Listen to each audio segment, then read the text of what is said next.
I'm going to show you how to rekey a door lock. I'll also show you how to rekey a lock for master keys and for construction keys. A lock has a row of springs and pins of different lengths inside. When you insert a key into a lock, it lifts each pair of pins.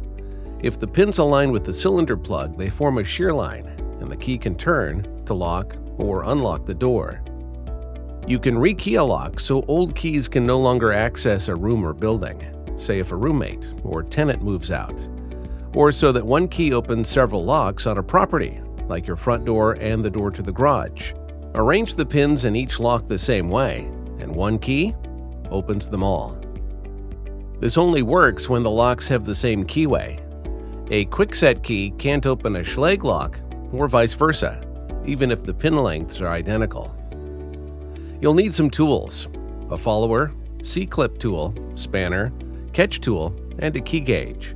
You'll also need the new key, some rekeying pins, and a Phillips head screwdriver to remove the lock from the door. After you've removed the lock, you'll need to access the lock cylinder and remove the cylinder plug. For deadbolts, the cylinder comes right out.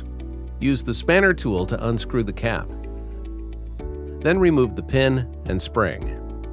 If you're working on a lever set, make sure it's in the unlocked position. Then use the catch tool to remove the handle and slide the cylinder out. Use the C-clip tool to remove the C-clip.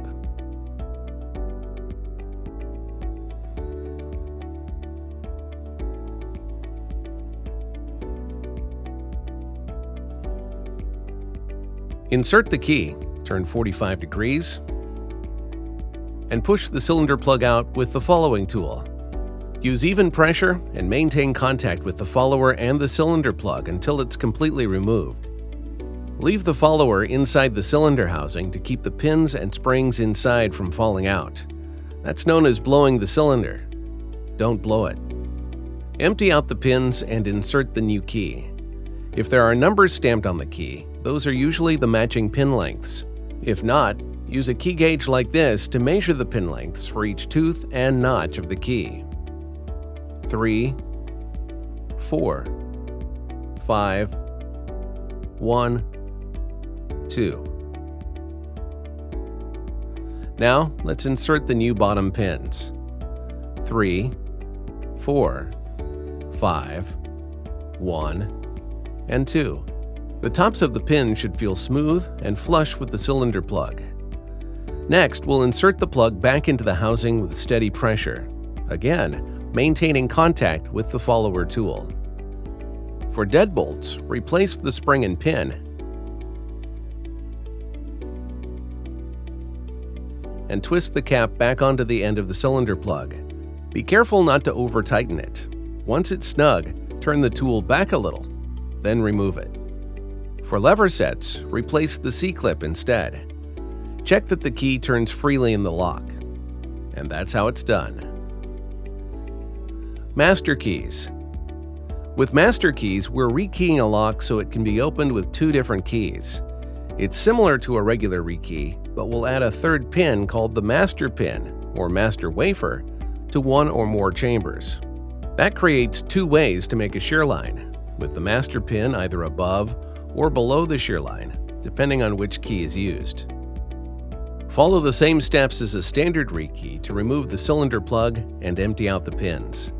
Then insert the key with the tallest teeth and insert the bottom pins, like a standard rekey, so each chamber is flush.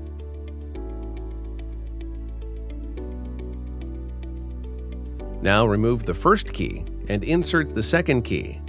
The second key is usually the master key. Put a master pin in each chamber to make them all flush again. Note that bottom pins and master pins are not the same size. A number 4 master pin is shorter than a number 4 bottom pin. What size master pins do you need? The pin lengths on our first key are 1, 2, 3, 1, and 2. On our second key, there's 7, 7, 6, 7, and 2. The difference between them gives us 6, 5, 3, 6, and 0. These are the master pin sizes we needed. Let's reassemble the lock and try both keys. It works. Construction keys.